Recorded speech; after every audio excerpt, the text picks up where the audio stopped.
Hello guys, Divya odd વ્લોગમાં તમારું સ્વાગત છે। તો અત્યારે અમે પહોંચી ગયા છે તમિલનાડુ રામેશ્વર મંદિર। તો આ મંદિર 4 ધામોમાં પણ માનવામાં આવે છે।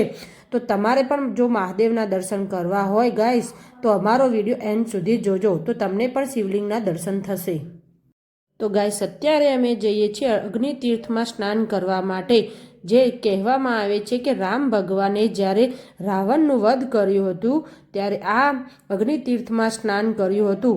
તો ગાઈસ અમે પણ અત્યારે અગ્નિ તીર્થમાં સ્નાન કરવા માટે જઈએ છીએ। તો ગાઈસ દિવ્યા અને પાયલ તો પહેલેથી જ અગ્નિ તીર્થમાં નહાવા માટે જતા રહ્યા। તો ગાઈસ ફાઇનલી અમે રામેશ્વરમ અગ્નિ તીર્થમાં સ્નાન કરવા માટે પહોંચી ગયા છીએ। તો અહીંયા સ્નાન કરીને અહીં પછી મંદિરે જવાનું છે દર્શન કરવા માટે। તો ગાઈસ રામ ભગવાને જ્યારે રાવણનું વધ કર્યું હતું ત્યારે એમને બ્રહ્મ હત્યાનો પાપ લાગ્યો હતો, એટલે આ અગ્નિ તીર્થમાં સ્નાન કર્યું હતું। તો ગાઈસ અમે પણ આ અગ્નિ તીર્થમાં સ્નાન કરવા માટે આવ્યા છીએ। તો ગાઈસ અહીંયા સ્નાન કરીને અમે 22 કુંડમાં સ્નાન કરવા માટે જવાના છીએ। જે રામ ભગવાને એક બાણ મારીને 22 નદીઓ બોલાવી હતી, ત્યાં 22 કુંડમાં સ્નાન કરીને પછી મંદિરમાં દર્શન કરવાના છે। અને સ્નાન કર્યા પછી જે પણ ભીના કપડાં હોય એ મંદિરમાં જ મૂકવાના છે। તો ગાઈસ અમે આખું ફેમિલી અગ્નિ તીર્થમાં નહાવા માટે ગયા છીએ। જો બહુ જ મજા આવે છે અગ્નિ તીર્થમાં સ્નાન કરવાની ગાઈસ।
હર હર મહાદેવ। તો ગાઈસ અમે ફાઇનલી મંદિરે પહોંચી ગયા છે। સમુદ્રમાં નાહીને આવ્યા છે। પગે લાગો, જો તમને બતાવું, આમ છે મંદિર, શિવલિંગનું મંદિર છે મહાદેવનું। તો ગાઈસ અત્યારે અમે 22 કુંડમાં નાહવા માટે જઈએ છીએ। જે રામ ભગવાને એક બાણ મારીને 22 નદીઓ બોલાવી હતી એ કુંડમાં નાહવા માટે જઈએ છીએ, જે લગભગ 22 કુંડ છે।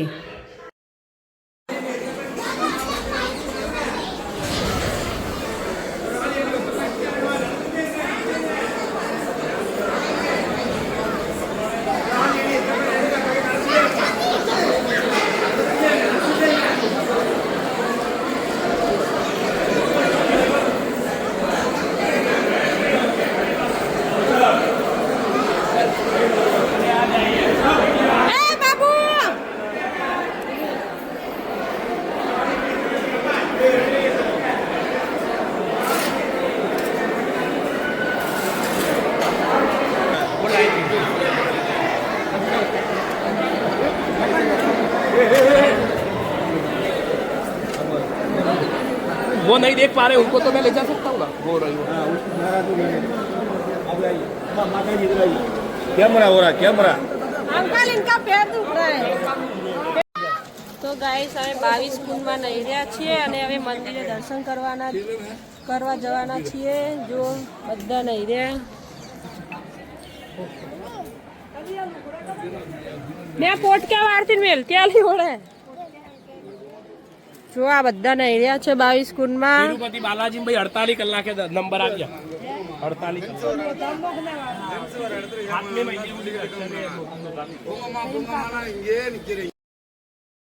તો જોઈ શકો છો ગાઈસ, અહીંયા બહુ જ બધી ભીડ છે અને મહાદેવના દર્શન કરવા માટે આવે છે આટલી બધી પબ્લિક। તો ગાઈસ આ મંદિર બહુ જ મસ્ત છે, અહીંયા લોકો દૂર દૂરથી દર્શન કરવા માટે આવે છે। તો ગાઈસ દિવ્યા, ધ્રુવીલ અને એના પપ્પા તો આગળ જાય છે દર્શન કરવા માટે। દિવ્યા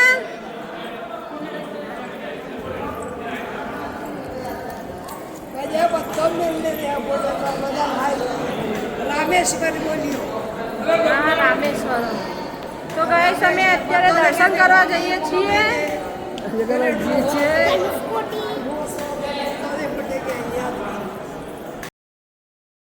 ઘણા લોકોનું સપનું હોય છે કે તમિલનાડુ રામેશ્વરમાં દર્શન કરવા આવે, બટ કોઈનું સપનું પૂરું થાય ના થાય, પણ ફાઇનલી અમારું સપનું પૂરું થઈ ગયું અને અમે ફાઇનલી રામેશ્વરમમાં પહોંચી ગયા અને મહાદેવના અત્યારે દર્શન કરવા માટે જઈ રહ્યા છીએ।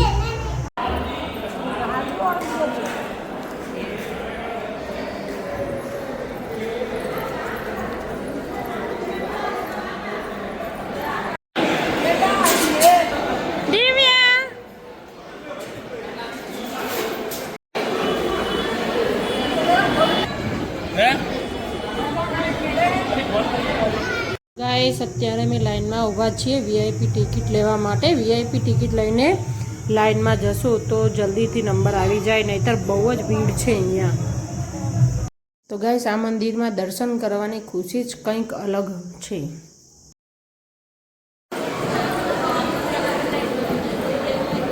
બાબુ કાઢેલી આગળ ગયેલી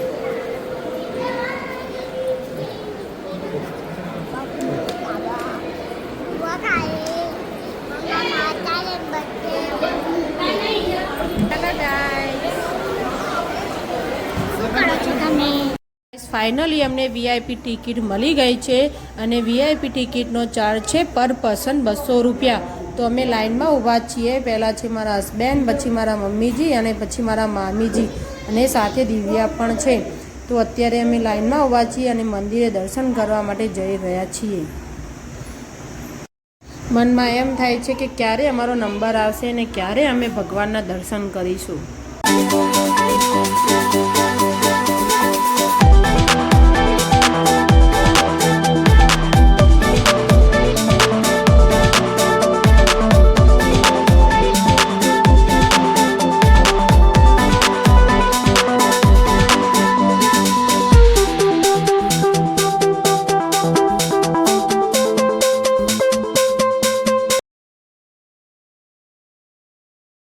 સામે જે તમને હાથી દેખાય છે એ હાથી બધાને આશીર્વાદ આપે છે।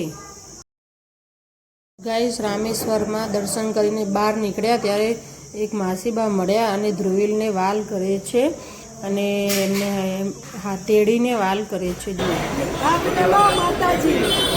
ખૂબ આશીર્વાદ દો,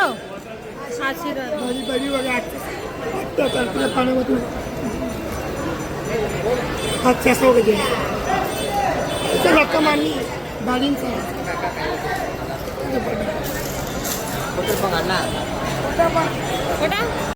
ગાઈસ અમે દર્શન કરી લીધા છે અને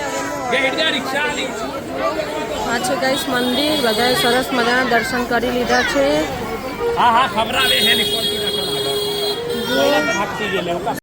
તો ગાઈસ અત્યારે અમે ધનુષકોડી જોવા માટે જઈએ છીએ।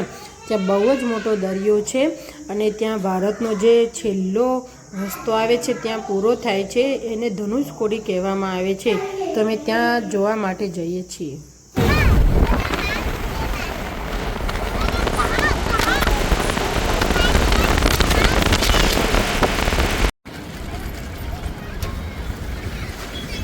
ગાઈસ અમે ફાઇનલી ધનુષકોટ જોવા આવ્યા છીએ. જુઓ કેટલી બધી ટ્રાફિક છે.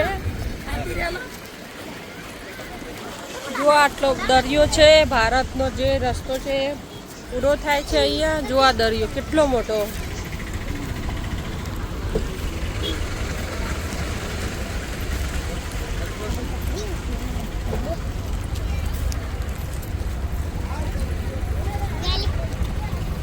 બે મંદિર ને અડધે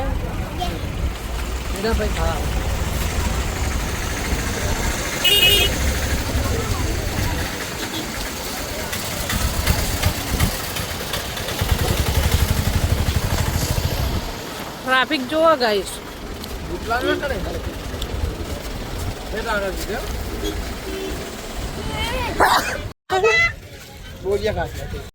તો ગાઈસ આ જે દરિયો તમે જોઈ શકો છો એ દરિયો એકદમ શાંત છે, કારણ કે આમાં રામ ભગવાને બાણ માર્યું હતું.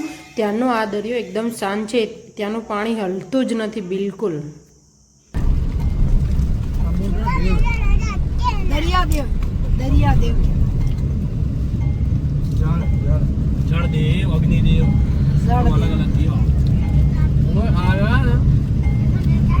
જગન્નાથ દબાડે સતી સાવંત્રી બધા સાવંત્રી નથી કઈ હે મેં નહીં કા હે સાવંત્રી લડવા હા. તો ગાઈસ ધનુષકોડી જોઈને અમે નીકળી ગયા છે અને રસ્તામાં છીએ. અહીંયાનું લોકેશન તમે જોઈ શકો છો. બહુ જ મસ્ત એકદમ, મતલબ બહુ જ મસ્ત વાતાવરણ છે. એકદમ ઠંડુ. અહીંયા ગરમી બહુ જ ઓછી છે ગાઈસ તમને અમારો વિડીયો ગમ્યો હોય તો પ્લીઝ અમારી ચેનલને લાઈક સબસ્ક્રાઈબ કરવાનું ભૂલતા નહીં. તો ગાઈસ અમે તિરુપતિ મંદિર જઈએ છીએ દર્શન કરવા માટે અને અત્યારે વાગ્યા છે 6:30 અને અત્યારે એક જગ્યાએ સારી જગ્યા જોઈને ખાવાનું બનાવીએ છીએ. જુઓ લોટ બાંધ્યો છે અને ગવારનું શાક છે, ગવાર બટેકાનું. જો આવી જગ્યા છે. નારિયેલી છે લગભગ 2-3 કલાક ખાવામાં જતા રહેશે ને પછી શાંતિથી નીકળશું ખાઈ પીને. અહીંયા ગાડી પાર્કિંગ કરી